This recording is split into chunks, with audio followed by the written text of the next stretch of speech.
Waalaikumsalam.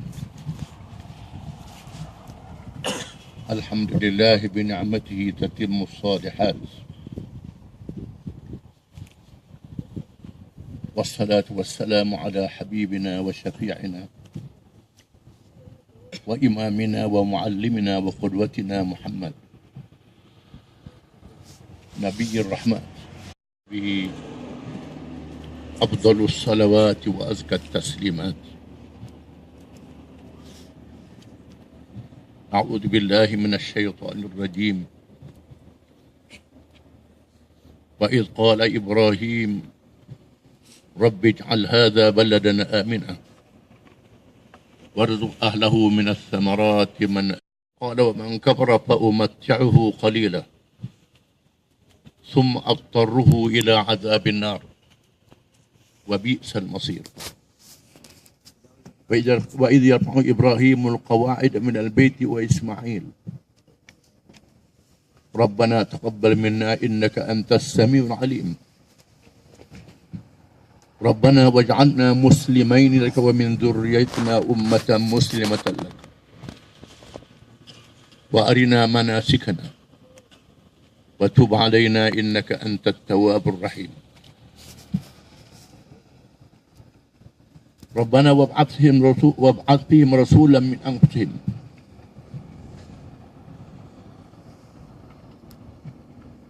فأحبهم الكتاب والحكمة يزكيهم إنك أنت العزيز الحكيم ومن يرغب عن ملة إبراهيم إلا من سفه نفسه ولقد اصطفيناه في الدنيا وإنه في الآخرة لمن الصالحين إذ قال له ربه أسلم قال أسلمت لرب العالمين ووصى بها إبراهيم بنيه ويعقوب يا بني إن الله اصطفى لكم الدين فلا تموتن إلا وأنتم مسلمون. Surah Al-Baqarah yang mengisahkan pembukaan Mekah oleh Nabi Ibrahim AS.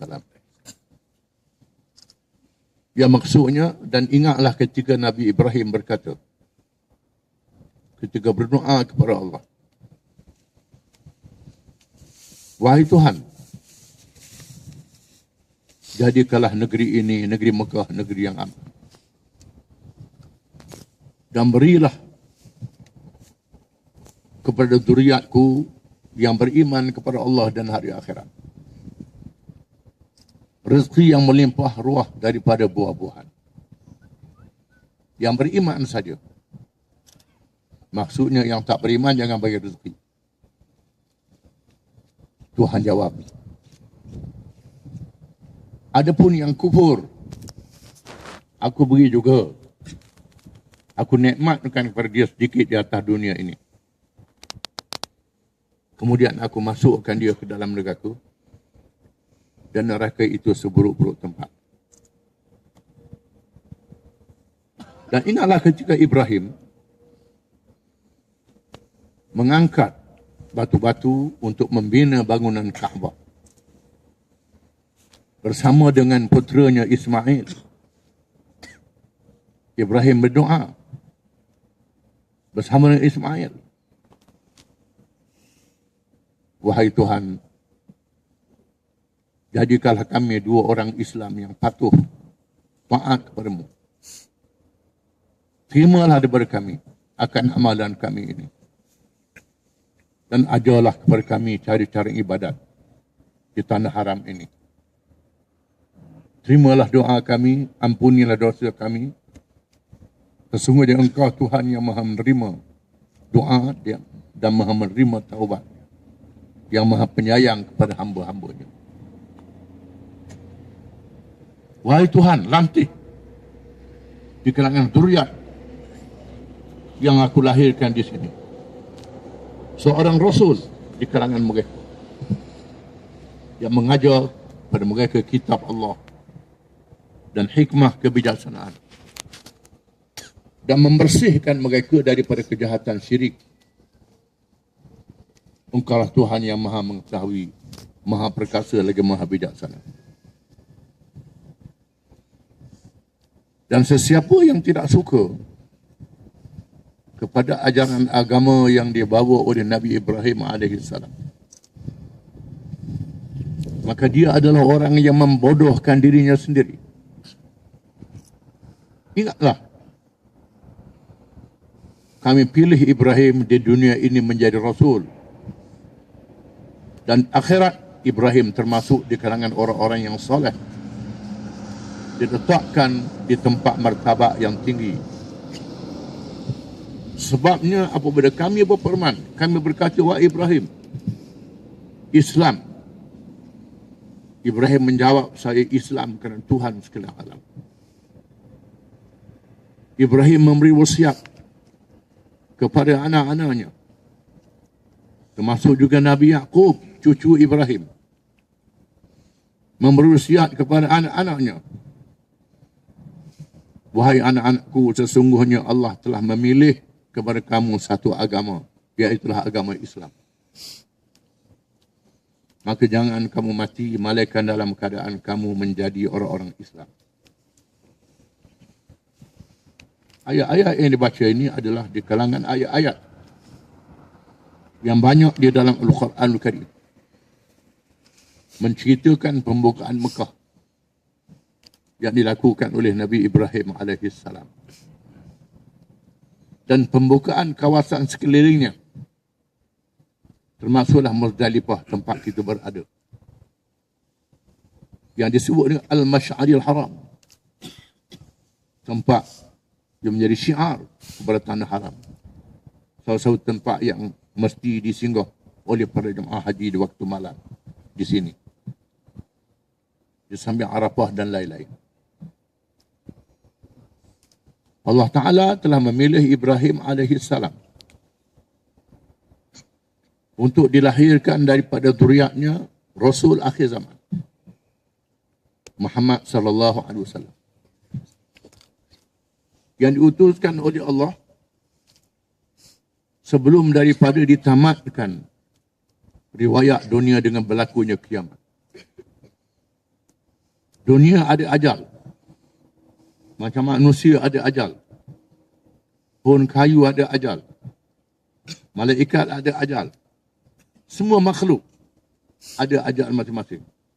Dimatikan, ditamatkan cerita di alam dunia ini.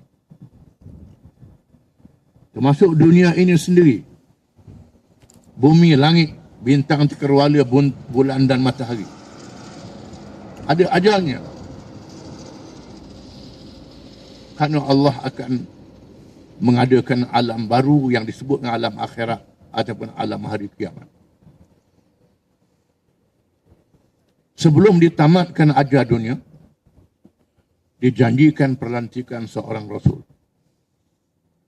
yang diutuskan kepada seluruh manusia. Berbeza dengan Rasul-Rasul di zaman dahulu, diutuskan untuk kaum dia saja, untuk umat dia saja, bangsa dia saja, zaman dia saja, negeri dia saja. Ataupun Rasul akhir zaman ini diutuskan untuk seluruh manusia di seluruh dunia sehingga hari kiamat. Kita menyadari dan merasai pada hari ini bagaimana bagi akhir zaman ini cukup seorang Rasul saja. Kerana Allah memberi sedikit ilmu kepada manusia. Wa ma utitum min al-ilmi illa qalila. Dan tidak diberi kepada kamu daripada ilmu melainkan sedikit.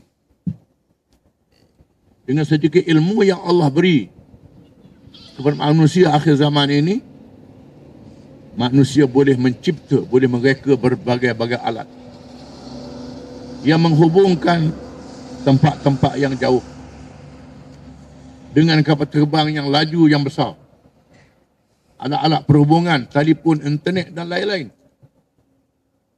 menjadikan dunia yang luas dapat berhubung dengan mudah. Maka cukup bagi dunia akhir zaman seorang Rasul sahaja. Maka Allah memilih Rasul itu daripada zuriat Ibrahim AS. dia perkenankan doa yang disebut oleh Ibrahim. Ketika Allah menugaskan Ibrahim untuk meletakkan anaknya Ismail, bumi yang dipilih oleh Allah, iaitulah bumi Mekah, yang disebut dengan Ummul Qura, ibu kepada semua kampung dan negeri dalam dunia.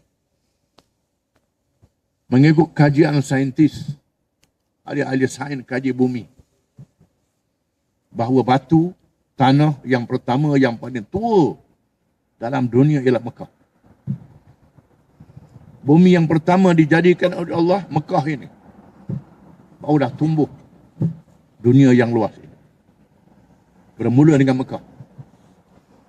Dan Allah memilih Mekah supaya Ibrahim AS menghantar puteranya Ismail sebagai satu penghargaan kepada Ibrahim AS yang berjuang menghadapi Raja Namrud, raja yang memerintah kerajaan Babylon yang menakluk dunia di zaman itu. Ibrahim dihalau dari tanah airnya oleh Raja Namrud. Dihalau oleh ayahnya sendiri meninggalkan tanah air yang dikasihi kerana membawa agama Islam. Agama yang tentukan oleh Allah kepada seluruh alam ini. Sejak Nabi Adam bagi manusia sehingga hari kiamat. Islam saja. Tak ada Kristian, Yahudi, Buddha, Hindu. Itu semua agama yang mengarut. Agama yang tidak diiktiraf oleh Allah Subhanahu Wa Taala. Islam saja. Ibrahim menjadi contoh seorang Islam. Islam dengan makna menyerah diri kepada Allah. Sanggup menyerah diri kepada Allah, bukan sahaja mengucap la ilaha illallah, bahkan melakukan ibadat. Bahkan sanggup menolak segala yang lain daripada Allah, walaupun kerajaan yang besar. Dihalau dari tanah airnya oleh ayahnya sendiri dan oleh kerajaan Namrud.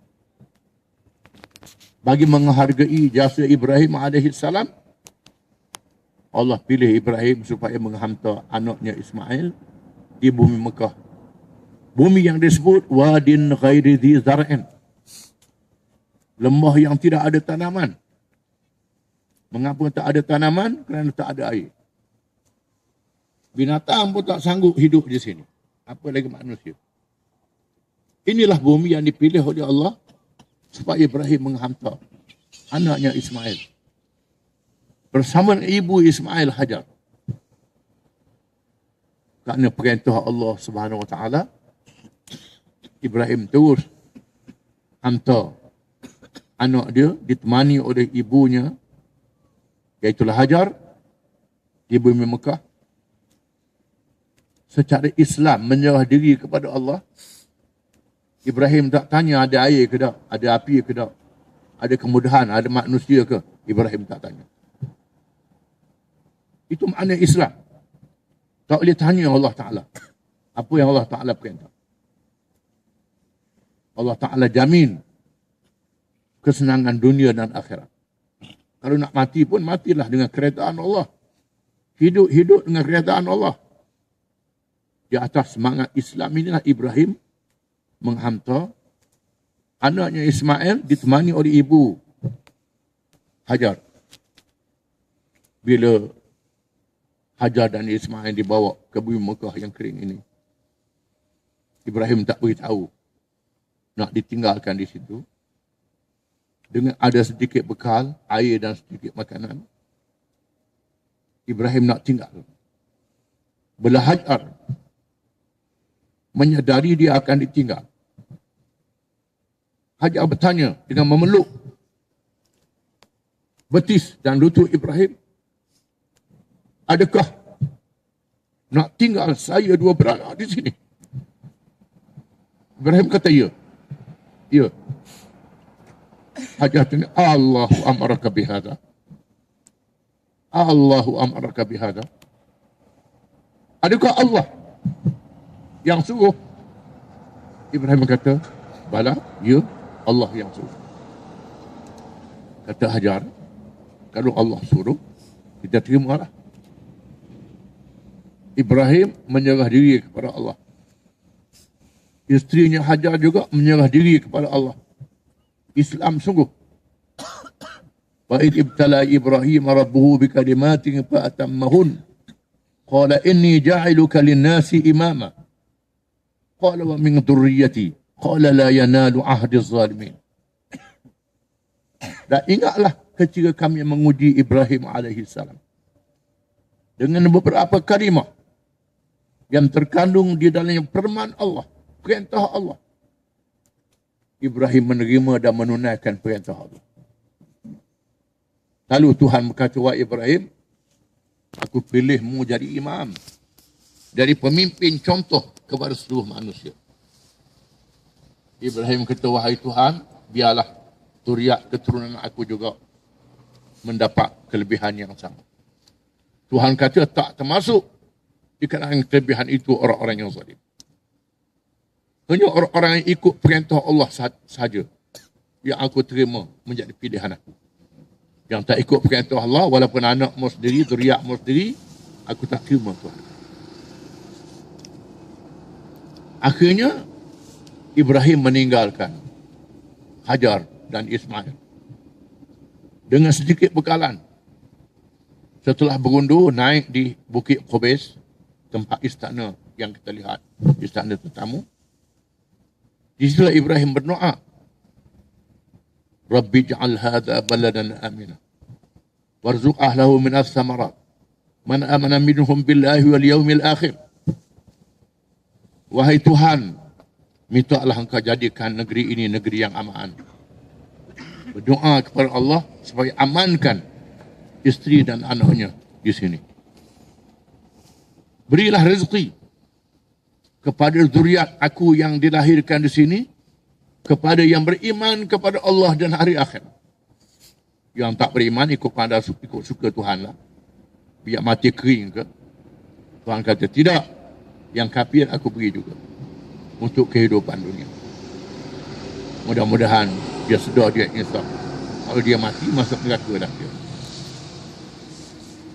Setelah Hajar dan Ismail ditinggalkan di situ,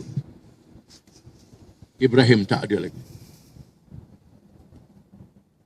Makanan habis, air habis, susu di dada kering. Bagaimana? Dalam makanan Ismail tak ada susu. Maka Hajar bimbang kepada Ismail. Tak ada susu lagi. Lalu pergi ke Safa. Naik atas bukit Safa, melihat aku ada sumber air, ada pertolongan. Kemudian turun, sambil tengok beranak dan berjalan cepat. Tepatlah Hajar berjalan cepat, disunat berjalan cepat. Kerana Hajar berjalan cepat di situ. Pergi ke Marwah, tengok.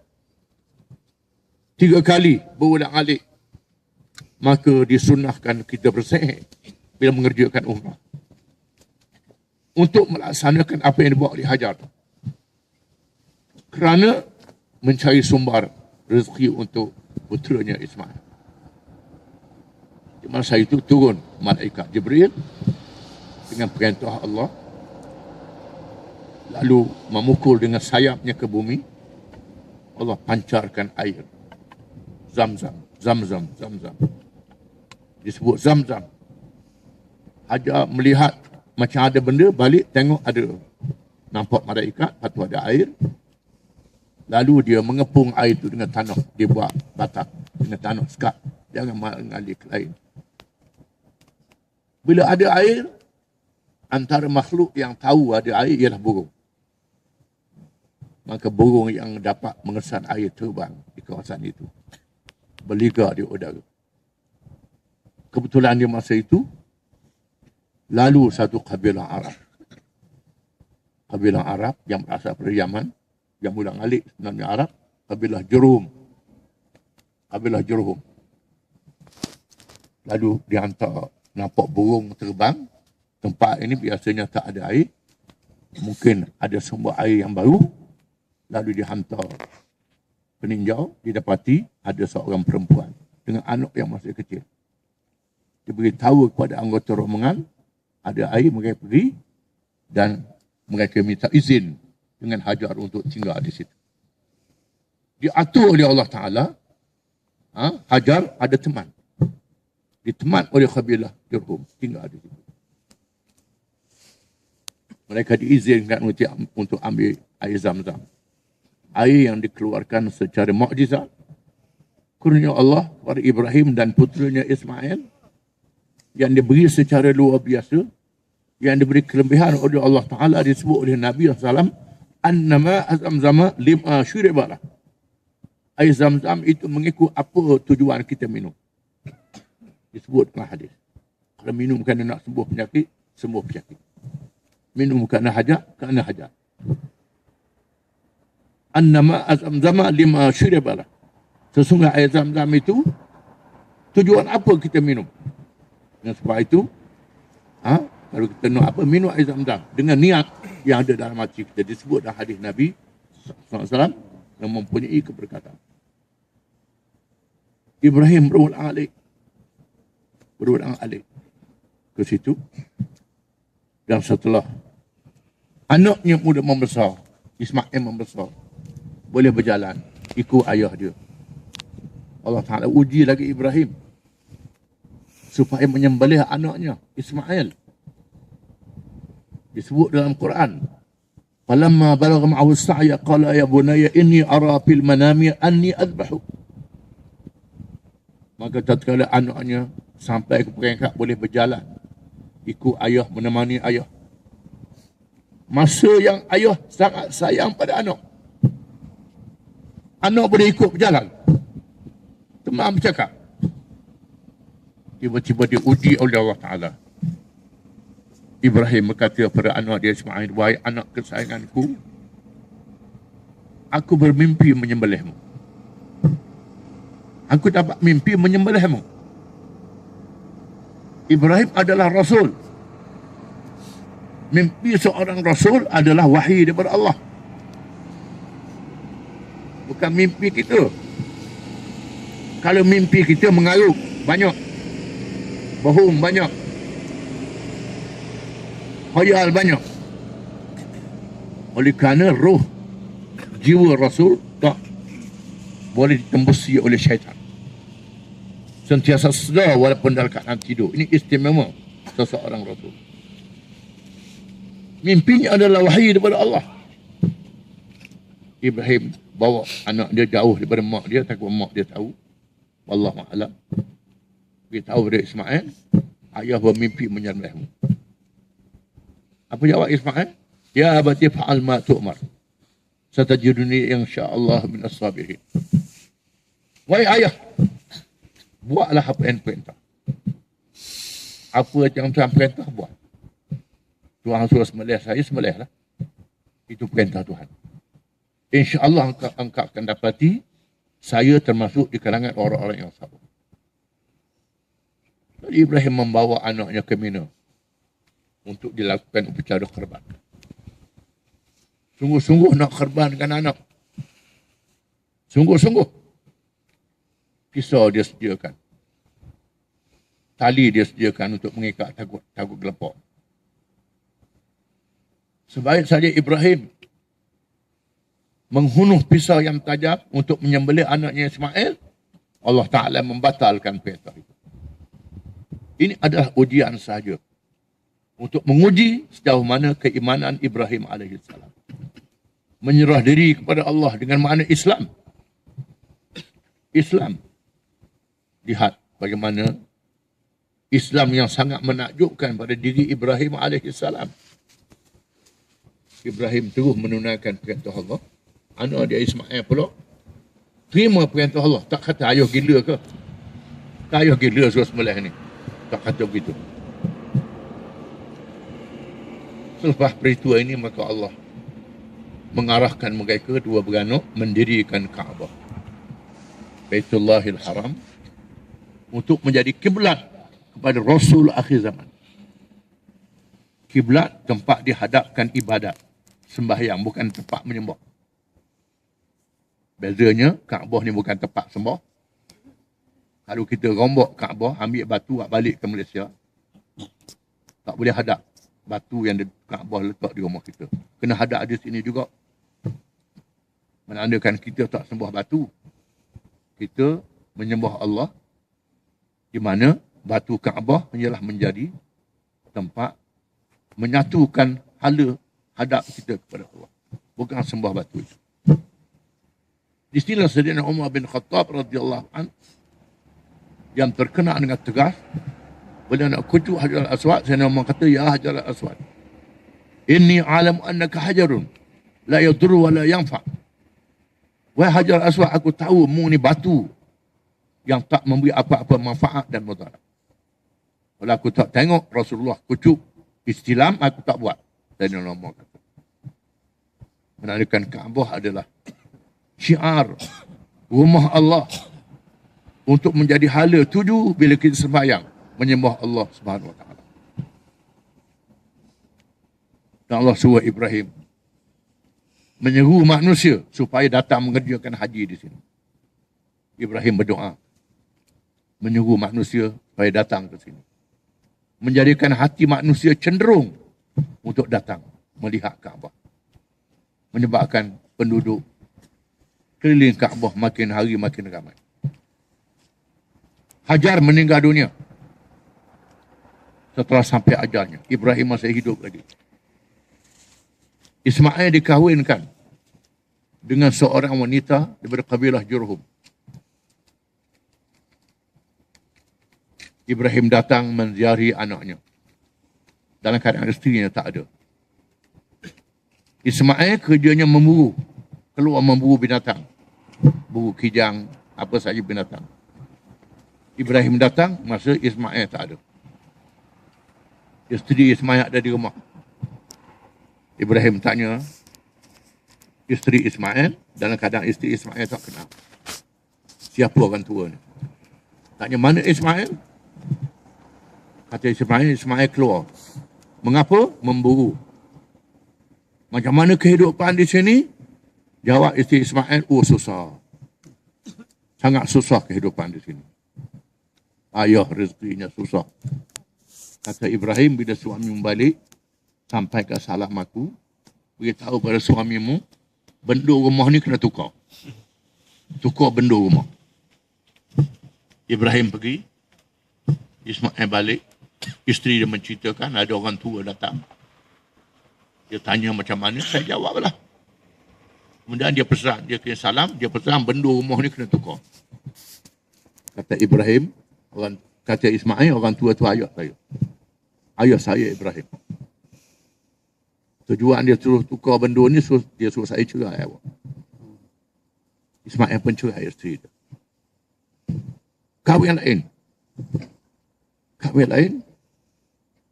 Ismail macam biasa keluar memburu. Ibrahim datang lagi. Dalam keadaan Ismail tak ada. Tanya macam tadi, mana Ismail? Ismail keluar memburu. Macam mana kehidupan di sini? Oh, susah. Susah kehidupan. Sangat susah kehidupan di sini. Ayah. Ibrahim kata, sampaikan salam pada suamimu. Bila dia balik, beritahu, benda ni kena buang. Tukar benda lain. Ibrahim menghilang, Ismail balik. Isteri dia mencerita macam tadi juga. Ismail kata, yang datang tu ayah saya. Dia sebut tu, suruh saya cerai awak. Ismail pun cerai isteri dia. Kahwin kali yang ketiga.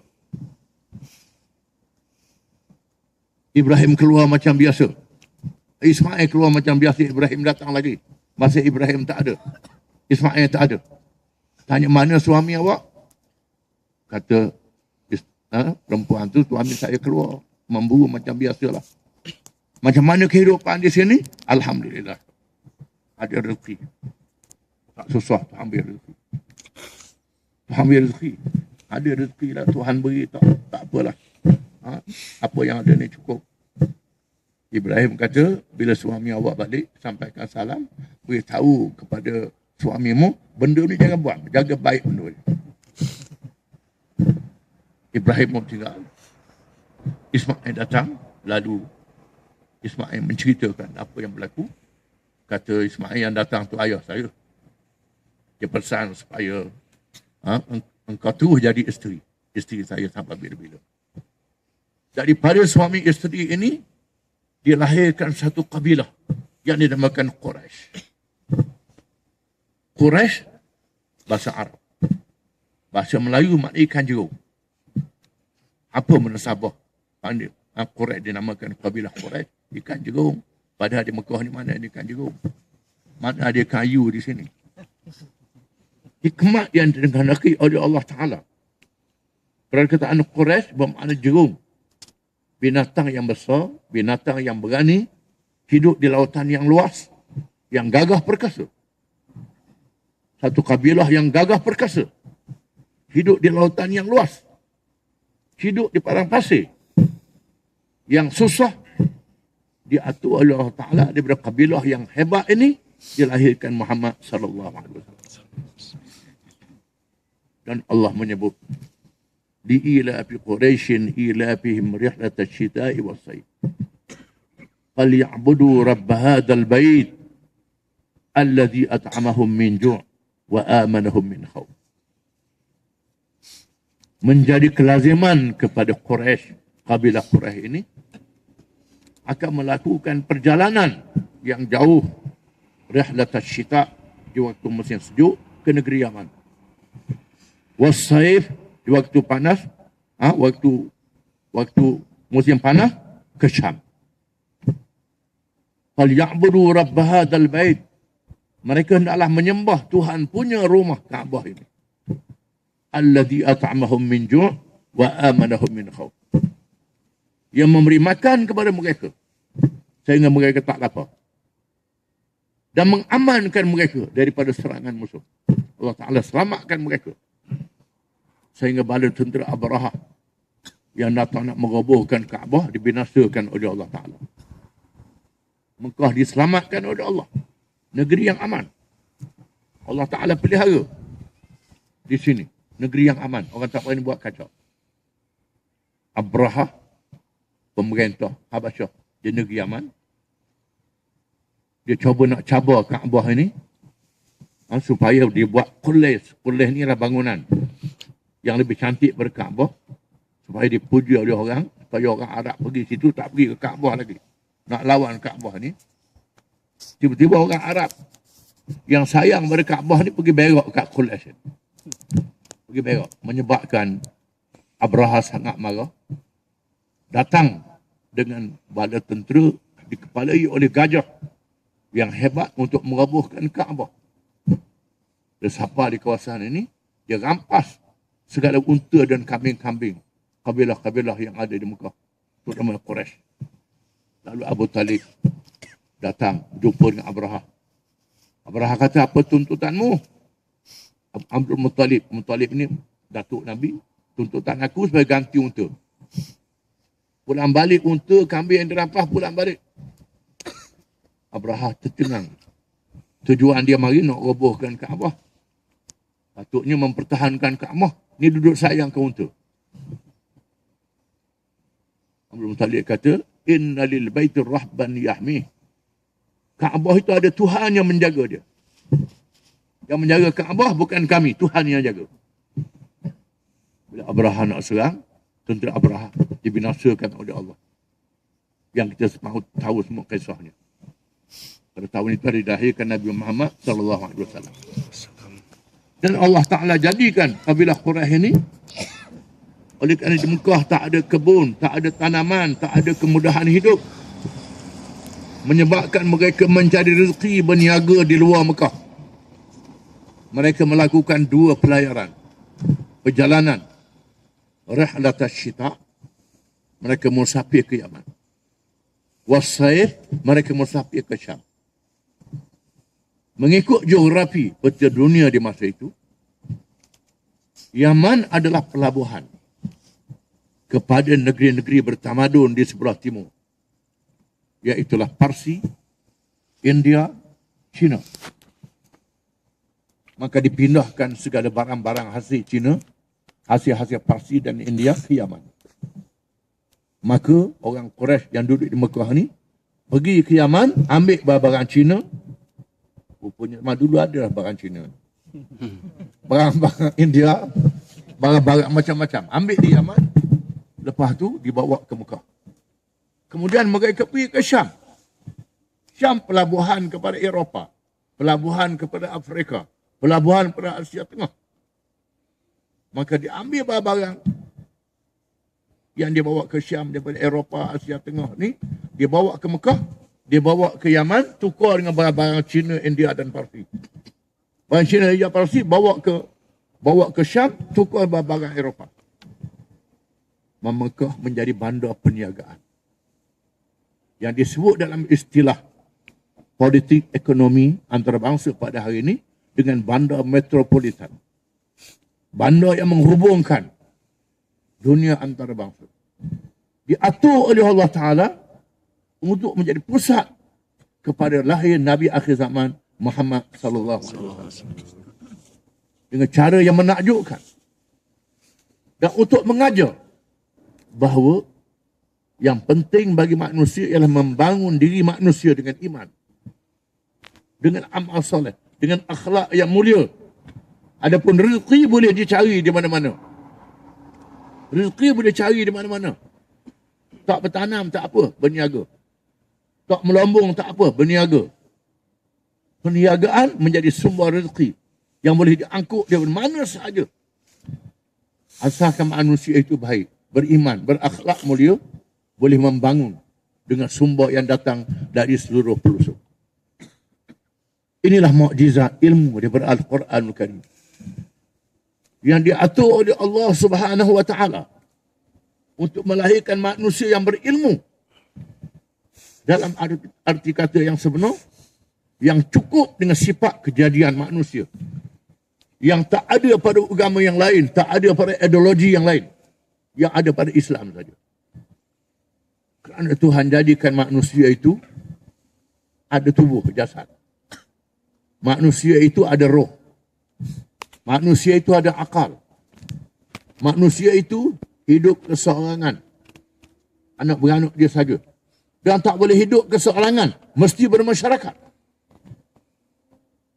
Mesti berhubung dengan berbagai-bagai bangsa yang ada di dalam dunia ini. Kerana Tuhan jadikan manusia ada lapar, ada kenyang, ada dahaga, berhajat kepada kehidupan dia dan berhajat kepada sumber-sumber yang datang daripada berbagai-bagai jenis dan berbagai-bagai kerja. Sehelai baju yang kita pakai daripada kain, kain daripada benang, benang daripada kapah, kapah kena tanam, nak tanam kapah kena ada cok, ada cangkul, ada traktor, nak buat kain kena ada jarum. Kerana sehelai baju memerlukan lombong besi, memerlukan tanam kapal, memerlukan jentera, memerlukan kerja yang banyak. Manusia hidup bermasyarakat, tak boleh hidup seorang. Ajaran yang cukup mengatur manusia, rohnya, jasadnya, akalnya, seorangnya, masyarakatnya ada pada Islam saja, tak ada pada agama yang lain. Di sinilah mukjizat Al-Quranul Karim yang diturunkan kepada Nabi kita Muhammad sallallahu alaihi wasallam, yang diletakkan di Mekah ini, tempat yang jauh daripada tamadun negara maju dunia, Parsi, India, Rom dan lain-lain, daripada ahli kitab. Nabi kita SAW dilahirkan dalam keadaan ummi, buta huruf. Masyarakat di sini buta huruf. Allah Ta'ala turunkan Quran masuk dalam diri Nabi, tu hafal, tu ingat dan dibaca, ditulis oleh orang lain. Semua ayat-ayat yang ada dalam Quran adalah mukjizat ilmu dalam segala bidang ilmu. Ilmu agama, ilmu dunia, ilmu sains, ilmu teknologi, apa saja ilmu, termasuk ilmu sihir yang diharamkan, disebut dalam Quran. Tujuannya supaya manusia kena sedar, kena tahu Quran ini daripada Allah Ta'ala. Bukan direka oleh Nabi Muhammad sallallahu alaihi wasallam. Bukan Muhammad karang. Nabi tak tahu baca, tak tahu tulis. Tak belajar mana-mana sekolah, tak belajar mana-mana universiti. Ilmu daripada Allah Ta'ala betul. Dan Quran ini membentuk puak-puak yang pertama di kalangan para sahabat di Mekah, kemudian digabung dengan orang Madinah, berhijrah ke Madinah dan diamalkan dalam diri orang Islam, diri manusia. Makanannya ada halal haram. Pakaiannya ada halal haram. Pergaulannya ada halal haram. Perniagaannya ada halal haram. Bertanamnya ada halal haram. Pemerintahannya ada halal haram. Ekonominya ada halal haram. Mengikut batas-batas yang ditetapkan oleh Allah Ta'ala. Maka Nabi kita telah berjaya mendirikan satu kerajaan. Setelah Quran diamalkan dengan cukup, Allah Ta'ala matikan Nabi kita Muhammad sallallahu alaihi wasallam. Disambung ilmunya oleh para sahabat. Zaman Khulafa' Rasyidin, Islam boleh masuk ke Parsi, masuk ke Mesir, masuk ke Syam, Rom Timur, Bizantin di masa itu. Dan Islam mengajak manusia masuk Islam. Dan mengajak ilmu-ilmu yang ada pada manusia kena ikut Islam. Ilmu agama secara langsung daripada Allah Ta'ala. Ilmu dunia manusia reka sendiri.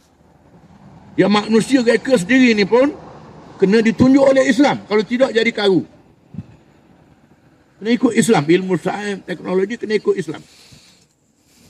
Bila Islam berkembang di seluruh pelosok dunia, Islam ambil manusia yang bijak. Dia ajak masuk Islam. Yang tak masuk Islam tak dipaksa, dia ambil ilmunya. Berbeza dengan kerajaan-kerajaan lain yang ada dalam dunia, kalau dia orang pandai bunuh. Kita baca dalam sejarah Melayu sebagai contoh, umpamanya, bila Singapura dia serang Todok. Walaupun dia sebut cerita dongeng, tapi ada iktibarnya. Bila Singapura dia serang Todok, macam mana nak lawan Todok, raja kata kena tahan peti. Tahan peti. Ada budak kata bodoh tahan peti. Tebang pisang. Tebang pisang ambil batang, tahan batang pisang. Biar Todok sekak di batang pisang tu. Lekat situ. Maka berjaya Todok dikalahkan. Lalu orang kata budak ni bijak. Budak ni pandai. Kalau dia besar, bahaya. Bunuh dia. Dia bunuh orang yang bijak. Ini cerita dongeng. Tapi ada cerita betul. Ada negara dalam dunia yang ada arkitek. Yang pandai buat bangunan. Raja suruh buat bangunan. Sudah bangunan siap. Orang besar kata, nanti lepas ni dia buat bangunan orang lain pula. Kalah bangunan kita. Maka arkitek ni dikerak tangan dia. Supaya tak boleh buat kerja. Ahli-ahli falsafah. Digerik, dibunuh. Orang bijak dibunuh. Bila Islam menakluk orang bijak ni, dia ajak masuk Islam. Macam-macam ilmu. Maka orang Islam lah yang pertama mengadakan bekalan air bersih. Orang Islam yang pertama mengadakan jam. Orang Islam yang pertama mengadakan kaedah bius dalam pembedahan orang sakit. Islam yang pertama buat hospital. Islam yang pertama buat cek untuk nak ambil duit. Islam yang pertama buat bank. Semuanya Islam. Cuma oleh kerana kita tak tahu dia ngangkat orang putih. Orang putih ambil daripada Islam. Ini dengan petunjuk Al-Quranul Karim. Mengajar manusia dalam semua ilmu. Bekalan air bersih. Dulu ni, di Mekah ni dalam tahun 60-an masih ada Ainul Zubaidah. Ainul Zubaidah. Kerana yang mengepali projek bekalan air bersih ialah Permaisuri Harun al-Rashid, seorang perempuan namanya Zubaidah yang menganjurkan bekalan air bersih dikepung lembah Hunain supaya air hujan berkumpul di situ, kemudian dia bawa saluran pergi ke Mekah untuk kemudahan jemaah haji. Ini sejak 1000 tahun dulu. Orang Islam yang mula-mula buat bekalan air bersih. Dan kisah yang terkenal, isteri Harun al-Rashid. Masa saya sekolah dulu, Harun al-Rashid ni dia ajar di sekolah seorang raya yang bodoh ditipu oleh Abu Nawas. Yang ajar ke kita. Ini dia. Orang putih ajar. Ilmu perubatan, bius macam-macam ni, Ibn Sina. Ibn Sina. Ada orang kata perkataan medicine. Dalam istilah perubatan daripada Medad Sina. Medicine, Ibn Sina. Ini orang Islam. Bank. Nabi kita Muhammad SAW mengajar bagaimana buat bank. Kita baca dalam sirah Nabawiyah, Nabi nak berhijrah daripada Mekah ke Madinah, Nabi suruh Sayyidina Ali suruh balik barang yang orang simpan ke Nabi kepada tuan dia yang bukan Islam. Yang bukan Islam percaya pada Nabi untuk simpan barang. Walaupun dia tak masuk Islam, dia percaya ke Nabi. Nabi adalah bank. Cek Saifuddaulah Al-Hamadani, seorang pemerintah Islam yang terkenal di Iraq. Suruh ambil duit dengan tulis pada kertas berapa banyak. Ambil kertas, pergi ambil duit di perbendaraan. Semuanya orang Islam. Dan orang Islam telah berjaya menguasai dunia seluruhnya. 1300 tahun lebih. Dengan mukjizat Al-Quran Al-Karim. Hari ini pasal apa orang Islam jadi takluk? Sebabnya tak ikut Quran. Tak beramal dengan Quran. Bila pemerintah sudah leka kerana kekayaannya, kerana kemewahannya, orang Islam jadi lemah, tak belajar lagi, jadi malah orang lain ambil ilmu. Banyak ilmu orang Islam diambil oleh orang kafir. Dan orang kafir yang ambil ilmu Islam, dia ambil ilmu dunia. Tak ambil akidah, tak ambil akhlak. Maka ilmu jadi celaru. Dalam ilmu senjata, manusia boleh reka senjata sampai bunuh orang lebih jahat daripada binatang. Binatang, dia bunuh orang, singa yang lapar, rimau yang terlepas daripada zoo, bunuh orang 7-8 orang je. Dia tak dengar pun Pramana rimau bunuh orang 7-8 orang. Tetapi dengan senjata moden yang ada pada hari ini, manusia boleh bunuh 1000 manusia dengan senjata moden. Islam mengajar kalau perang tak boleh bunuh orang tua, tak boleh bunuh kanak-kanak, tak boleh bunuh orang puang, tak boleh bunuh padri, tak boleh bunuh sami. Dia ajar dari Islam. Orang kafir ambil ilmu Islam, lebih jahat pada binatang. Ilmu perubatan dikaji oleh ulama-ulama kita. Candu, dadah, boleh digunakan untuk perubatan. Campur dengan obat tak jadi salah. Mengikut hukum syarak. Tak jadi salah. Orang putih dia ambil ilmu ni, dia ambil akhirnya pakai isap dadah berlaku. Tiap-tiap kampung ada doktor. Doktor sendiri, bercocok sendiri. Mabuk habis. Ini kerana ilmu sudah tak ikut panduan Al-Quran. Itu puncanya. Jadi, tempat kita ada inilah di bumi Mekah, tanah haram ini, Allah Ta'ala jadikan petunjuk kepada seluruh manusia. Tujuan kita buat ibadat ni, hubungan kita dengan Allah Ta'ala dalam masa yang sama, hubungan kita dengan Islam, kita kena sedar kemuliaan kita dengan Islam. Kalau dari daripada Islam, orang Islam jadi hina, jadi lemah. Saya rasa cukuplah. Pada itu, mudah-mudahan Allah Ta'ala beri keberkatan kepada kita semua dalam perjumpaan kita. Wa akhiru da'wana alhamdulillahi rabbil alamin. Wassalamualaikum warahmatullahi wabarakatuh.